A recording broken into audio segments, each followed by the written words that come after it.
dianggap masih satu kesatuan, maka ini semuanya menggunakan dan.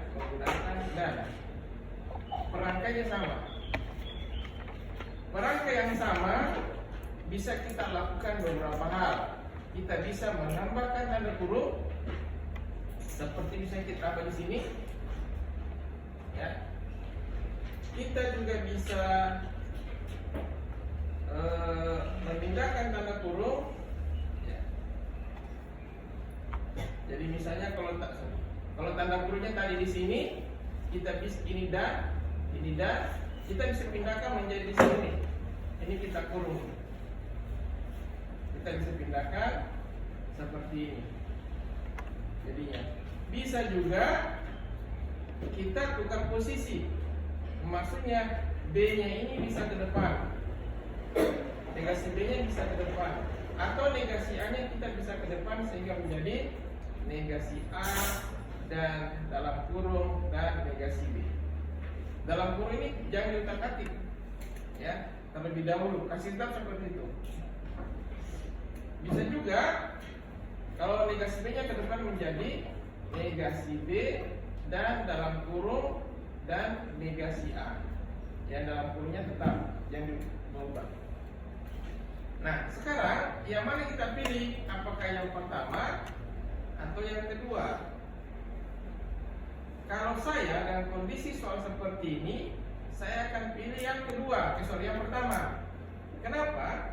Karena kalau negasi A-nya ini dikasih pindah ke depan, maka persamaannya menjadi negasi A dan A atau B dan negasi B. Bentuk ini merupakan bentuk absorpsi. Jadi kenapa saya pilih A-nya ke depan? Karena dia akan membentuk pola absorpsi A dan dalam kurung negasi A atau B. Ini kan bentuk absorpsi. Kalau ini sama dengan menurut di tabel, ini sama dengan A dan B. Pak, ini bagaimana caranya ini sama dengan ini? Nah, perhatikan yang ini ya. Saya tulis ulang. Di sini negasi A dan dalam kurung A atau B. Anda lihat di sini A, di sini negasi A berlawanan. Di sini negasi A, di sini A berlawanan. Di sini dan, ini atau, ini dan, ini atau. Kalau di sini A, di sini negasi A, hasilnya adalah A dan. Kalau di sini negasi A, di sini A, maka hasilnya adalah negasi A, negasi A dan B.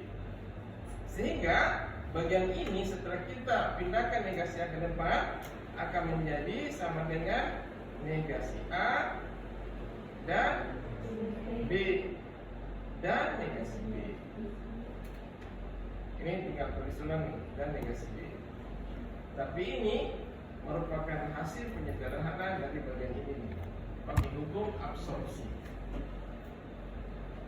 Berikutnya, setelah berbentuk seperti ini, pola yang kita lihat adalah ini nih, B dan negasi B. Di tabel tidak ada memang B dan negasi B, tapi di tabel kan ada A dan negasi A. Sama dengan 0. Kalau begitu B dan negasi B sama dengan 0 juga. Ya. Sesuatu N dengan lawannya, kebalikannya, misalnya A N dengan negasi A, B N dengan negasi B, C N dengan negasi C, itu semuanya sama dengan 0. Sama dengan negasi A dan 0. Ya, negasi A dan 0 sama dengan negasi A dan 0 sama dengan 0. Sama dengan 0. Di tabel tidak ada negasi A, Di tabel yang ada hanya A dan 0. A dan 0 sama dengan 0. Jadi apapun di sini tidak ada pengaruhnya, pokoknya selamanya. Dan 0 itu hasilnya 0.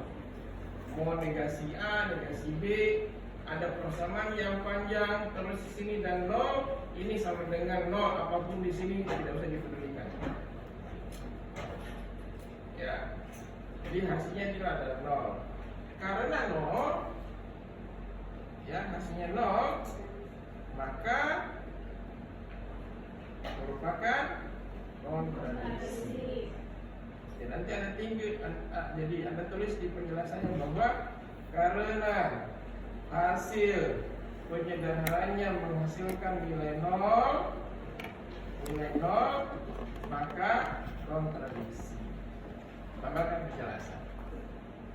Jangan lupa, seperti kemarin waktu bikin tabel membuktikan kontradiksi. Ya, setelah hasil terakhirnya false, Anda berikan penjelasan. Ekspresi ini kontradiksi sebab hasil terakhirnya false semua.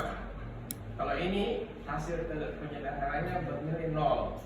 Itu alasannya kenapa kita katakan dia kontradiksi. Ada pertanyaan untuk contoh 8? Silakan.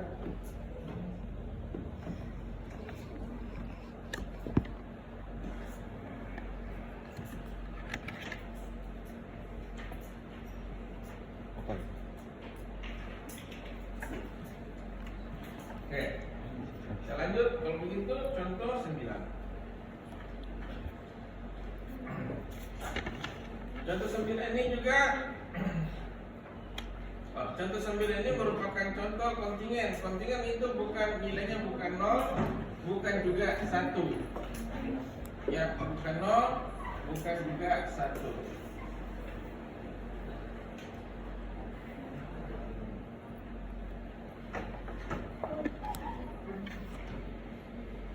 Tulis dulu soalnya.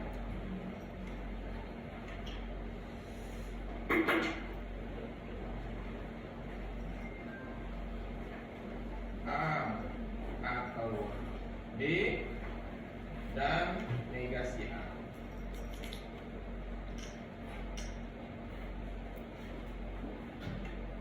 Dikamarkan negasi. Oke, ini soal kita. Ya, contoh berapa tadi? 9. Contoh 9 ya. Contoh 9. Ketika pertama kali menemukan soal, ya biasanya kebiasaan kita selalu ubah implikasi terlebih dahulu. Kita ubah implikasi yang tanda panah ini, ya. Kita ubah bagian ini.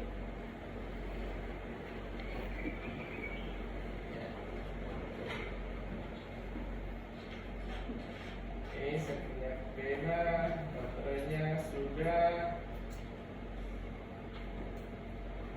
hampir habis, ya. Masalahnya baterainya tidak ada di jalur alternatif. Oke, jadi bagian yang saya kasih tanda itu kita ubah. Ubahnya menjadi apa? Menjadi atau negasi B. Yaitu dengan rumus jika A maka B sama dengan negasi A atau B, ya. Negasi A atau B. Berarti bagian kurung ini, ya, yang saya kasih tanda ini mulai dari sini sampai sini harus dinegasi. Harus dinegasi. Berarti jadinya begini. Di depan sini ada negasi. Kemudian dari dalam kurung kita tulis ulang A atau B dan negasi A. Jadi bagian depan itu kita negasi, ya.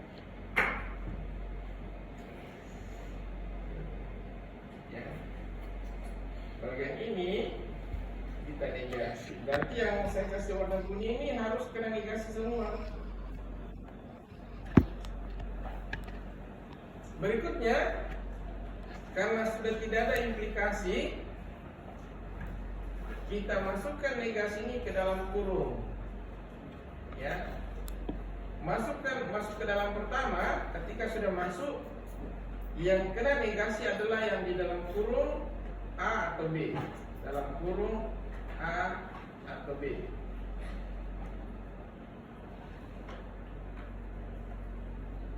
A atau B.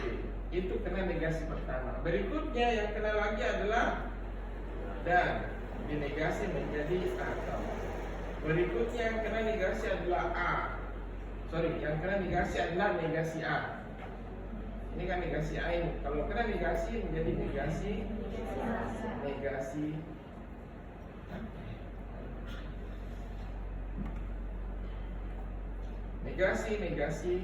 A. Tutup kurung. Atau negasi B. Di sini pakai hukum Morgan. Ya. Hukum Morgan yang dipakai adalah negasi dalam kurung A dan B sama dengan negasi A atau negasi B. Itu hukum yang dipakai. Berikutnya, ini masukkan lagi lebih ke dalam. Kan masih ada tanda kurung ini, ya. Dimasukkan ke dalam jadinya negasi A dan ini berubah menjadi dan nih negasi B atau negasi A atau negasi B. Masih pakai hukum yang berbeda. Selanjutnya pakai double negasi. Ini kan sudah tidak ada yang masuk nih, sudah semuanya sudah menempati posisinya. Ya, tinggal ini hukum double negasi, hilangkan yang double menjadi negasi A dan negasi B atau A atau negasi B. Ya. Sekarang coba lihat nih. Ini atau ada tanda kurung yang menghalanginya nih. Nah, tanda kurung ini boleh kita hilangkan kalau mau. Ya. Tapi pada kasus ini saya tidak hilangkan. Yang saya lakukan adalah A ini saya pindahkan ke sini nih. Ke sini. Sehingga jadinya negasi kata kurung A atau dalam kurung negasi A dan negasi B. Tutup kurung 2 kali. Ya, jangan lupa kurungnya. Ya, atau negasi B. Kenapa A ini saya pindahkan ke depan? Supaya menjadi bentuk absorpsi. Ini kan absorpsi nih, persis seperti di tabel. Ya, jadi A atau negasi A dan B. Ini hasilnya A atau B. Berarti di sini sama dengan A atau B atau negasi B. Ini atau berarti bukan hukum absorpsi. Tidak bisa karena hukum absorpsi di sini berlawanan. Kalau di sini atau, sebelah sini dan kebalikannya. Kalau di sini dan, sebelah sini atau. Ini sama-sama atau nih. Tidak berlaku hukum absorpsi. Apa yang berlaku? Tanda kurung bisa dihilangkan karena sama-sama atau. Sehingga jadinya sama dengan A atau B atau negasi B. Tunggu dulu, jadinya begini ya. Oh, jadinya 1. Tunggu. Nyari yang salah nih. Di absorpsi itu Pak. Hah? Di dari atas. Sebentar ya. Tapi soal sudah betul nih. Dan tolong cek soal. Iya, negasi B itu kalau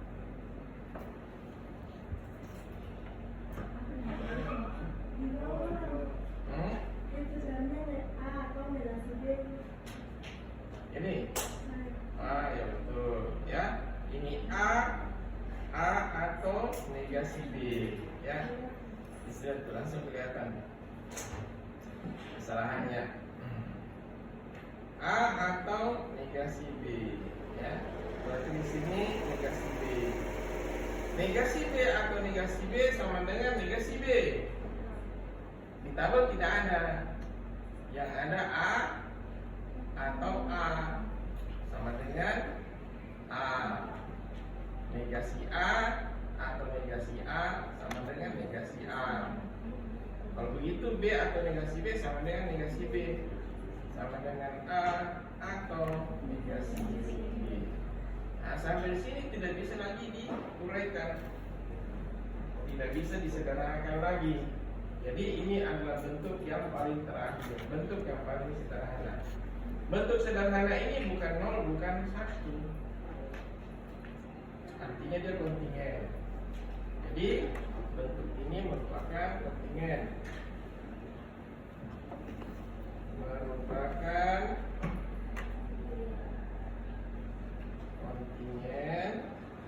Sebab nilai hasil penyederhanaannya bukan 0 dan bukan 1.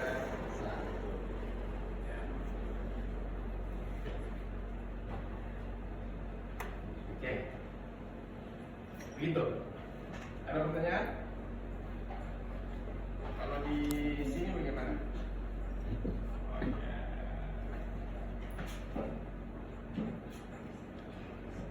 Sama ya, sama. Jadi ini diubah terlebih dahulu, ya, menjadi atau, jadi di sini dinegasi. Setelah itu negasi masuk ke dalam.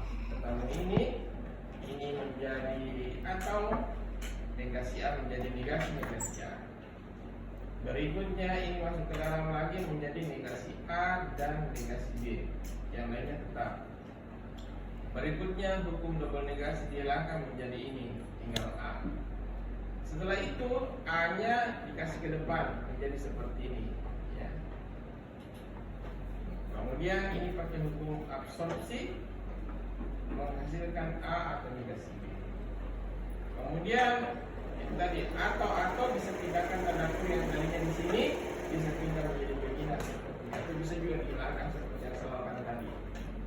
Kemudian yang di dalam sini adalah negasi B, sehingga ini adalah hasil terakhirnya.